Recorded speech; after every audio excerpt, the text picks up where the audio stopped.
Bonjour à tous, c'est Léonard Desca pour l'Académie des multipotentiels et aujourd'hui je vais vous parler du roi des chiffres. Je vais vous parler de l'expert comptable. Alors ce qu'il faut savoir, c'est que moi j'ai un DSCG, donc j'ai travaillé en cabinet d'expertise comptable. J'ai fait à la fois de l'expertise et à la fois de l'audit. L'audit, c'est globalement quand on va dans les entreprises et qu'on contrôle les comptes, et l'expertise, c'est quand on fait les comptes. Donc moi j'ai eu la double casquette, j'ai fait les deux. Alors, la question qu'on me pose souvent, c'est comment choisir son expert comptable. Et là, en fait, c'est assez compliqué, c'est assez technique. Il y en a qui vont me dire, bah, comme je ne sais pas, je tape sur Internet et je tape expert comptable et je prends celui qui est le mieux référencé. Bon, admettons. Alors, évidemment, c'est un peu bateau, mais moi, je vous conseille de vous le faire recommander. Ce qui paraît logique, c'est-à-dire que il faut trouver un expert comptable avec qui vous avez un bon feeling. Donc, si quelqu'un travaille avec lui et qui vous recommande, c'est toujours mieux.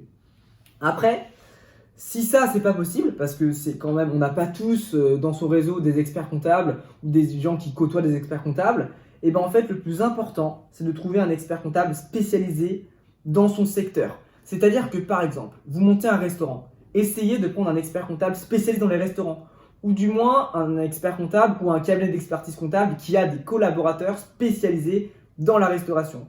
Et ça, c'est vraiment primordial, parce qu'en fait, il faut savoir que pour toute activité, il faut que votre expert comptable comprenne ce que vous faites. Il faut qu'il vous comprenne pour mieux vous accompagner. Et le truc étant que, je vais prendre un exemple tout bête, c'est l'immobilier. Moi, je suis dans l'immobilier et dans l'immobilier, il y a énormément d'experts comptables qui font voilà, des petits SCI ou des petits dossiers de LMNP, comme ça pour certains de leurs gros clients.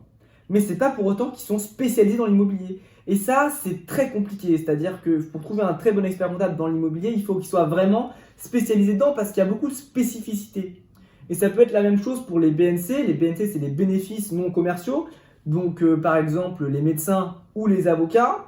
La compta est totalement différente entre un dossier classique de restauration, entre de l'immobilier et du BNC. Et du coup, il faut vraiment trouver un expert comptable qui est dans son domaine, qui maîtrise son domaine, quitte à ce qu'il fasse même que ça. Et d'ailleurs, quelqu'un qui fait, par exemple, un expert comptable qui fait que l'immobilier, en fait, il sera plus agressif sur les coûts des dossiers en immobilier parce que du coup, il fait que ça. Et en plus de ça, il maîtrise vraiment son domaine d'activité. Donc ça, c'est vraiment, vraiment important. Alors ensuite, comment est-ce que sont définis les honoraires de l'expert comptable? Alors en général, on signe une lettre de mission. Dans cette lettre de mission, les honoraires sont fixés, sont négociés en amont. C'est souvent un tarif global qui inclut à la fois un accompagnement fiscal, la réponse aux questions, le bilan, et voilà, tout ce qui s'ensuit, toutes les déclarations, etc. etc. Là, je vais essayer de vous donner quelques coups rapides. Je vais plutôt parler de mon cas. Bon, juste au niveau de la paye, le social, ça peut souvent être mis à part de l'expert comptable. Dans un cabinet, il y a souvent une partie expertise et une partie sociale. Parfois, voilà, dans les gros cabinets, par exemple, on voit vraiment des distinctions.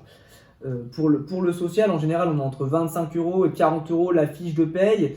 J'ai pas envie de vous donner des forfaits pour le tarif des experts comptables parce qu'en fait, ça varie du tout au tout. Si vous prenez par exemple un gros cabinet, un petit cabinet, un comptable en ligne, un comptable en présentiel, et ça n'aurait pas vraiment de sens en fait.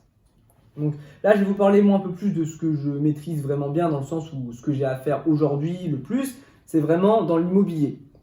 Alors dans l'immobilier, par exemple, pour un tarif LMP, donc loueur meublé professionnel, et LMNP, loueur meublé non professionnel, je reviendrai plus tard vous expliquer la différence sur une autre vidéo. Et en général, on a un tarif de base, on va dire entre 400 et 600 €, à laquelle s'ajoutent des frais supplémentaires à chaque nouveau lot. Donc, admettons, vous avez là un bien, donc vous payez le tarif classique, on va dire 500 €. Vous rachetez un autre bien, et là, vous allez payer entre 80 € et 150 € supplémentaires par bien, par an. Voilà, ça peut être un exemple. Ensuite, pour le coût d'une SCI, la SCI, donc la société civile immobilière, excusez-moi, et là, on est en général entre 500 et 1000 €, et ça dépend vraiment de l'expert comptable. C'est-à-dire qu'un expert comptable en présentiel va plutôt vous prendre 800, 1000 €. Un expert comptable en ligne, là, on va plutôt être sur 500 €.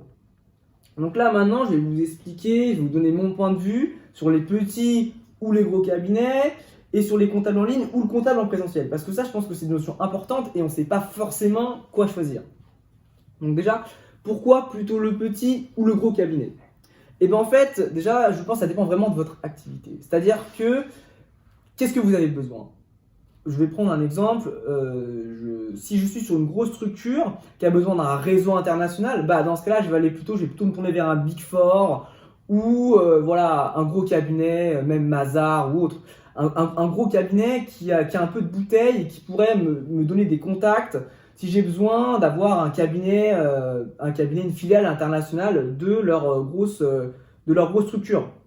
Ça, c'est vraiment important. Donc, si vous avez une ambition internationale, je pense que c'est mieux d'avoir un gros cabinet qui est dans différents pays. À l'inverse, si vous êtes vraiment sur, par exemple, un petit restaurant dans une petite ville, ben là, peut-être que ça peut être mieux d'aller voir un petit expert comptable parce qu'il sera moins cher. En même temps, il sera plus proche de chez vous. Il y aura peut-être plus de relations.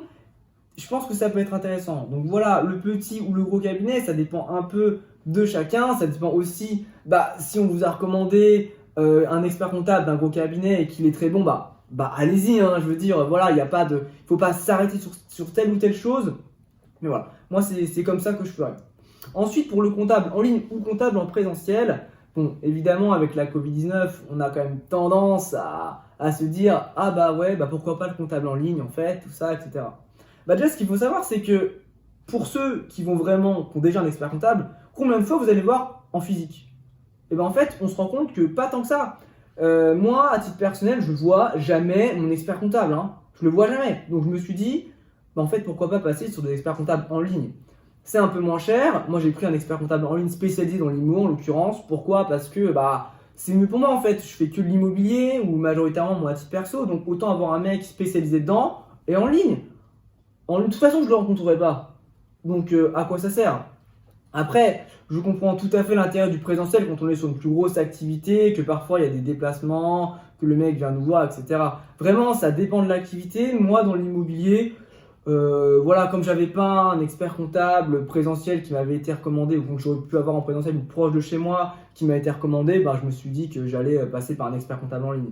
Mais vraiment, pourquoi pas, ça me dérangerait pas du tout d'avoir un expert comptable sur place non plus. Voilà, moi c'est le choix que j'ai fait. Après, chacun fait le sien. Donc voilà. Voilà, c'était une petite vidéo sur les experts comptables. J'espère que ça vous a plu. Je vous invite à vous abonner et puis je vous dis à très bientôt. Bonne journée.